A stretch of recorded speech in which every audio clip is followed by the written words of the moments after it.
요즘처럼 복잡한 시장 상황 속에서 일부 투자자들은 정말 엄청난 수익을 기대하면서 가장 위험한 곳으로 눈을 돌리고 있습니다.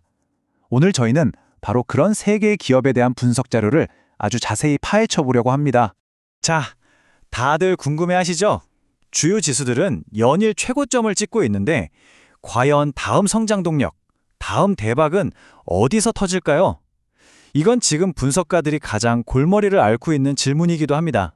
오늘 저희가 살펴볼 자료에 따르면 그 답을 의외의 곳, 바로 동전주라고 불리는 초소형 주식시장에서 찾는 투자자들이 늘고 있다고 해요. 비대칭적인, 그러니까 잃을 땐 적게 잃고 벌 땐 멈청나게 버는 그런 수익을 찾아서 이 섹터로 자본이 몰리고 있다는 거죠. 첫 번째 사례부터 바로 들어가 보죠.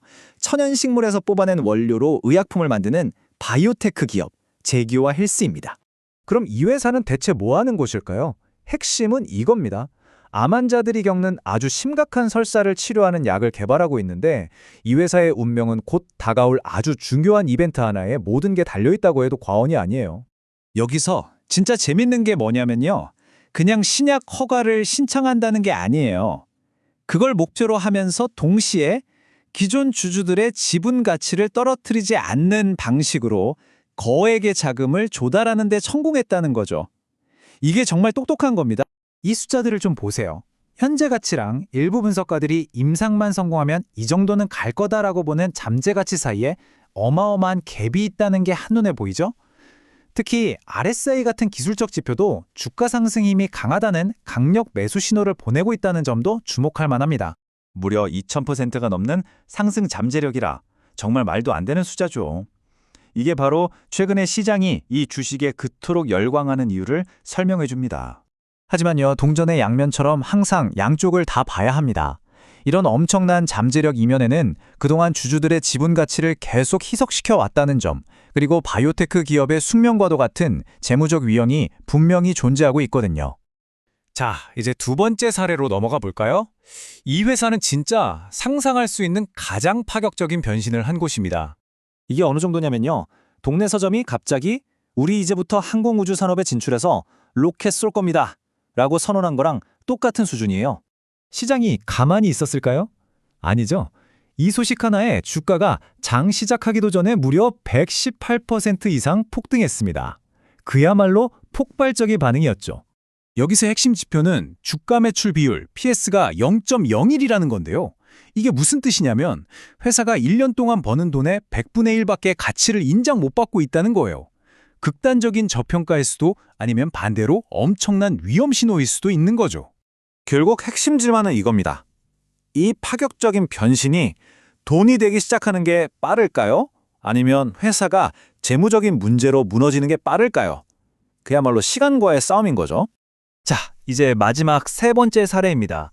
이 회사는 좀 독특하게 하이브리드, 그러니까 두 가지를 동시에 하는 전략을 쓰고 있어요.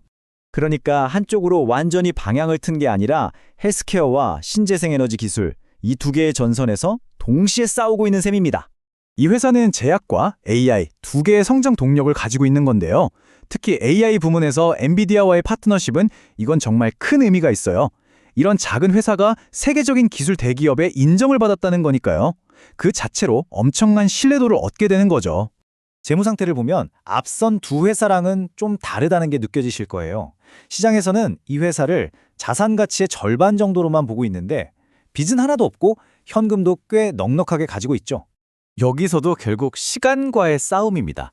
탄탄한 재무 상태와 엔비디아라는 든든한 뒷배를 가지고 있는데 이걸 현금이 떨어지기 전에 실제 수익으로 만들어낼 수 있느냐? 이게 관건인 거죠. 자, 그럼 지금까지 본 세 회사, 바이오테크, 국방 AI, 그리고 제약과 태양광 하이브리드, 전혀 달라 보이는 이 회사들 사이에 어떤 공통점이 있을까요? 바로 최근 동전주 시장의 트렌드가 바뀌고 있다는 겁니다. 예전처럼 그냥 막연한 기대감에 투자하는 묻지마 투기가 아니라 신약 개발이든 새로운 기술이든 눈에 보이는 확실한 혁신을 가진 기업 쪽으로 돈이 몰리고 있다는 거죠.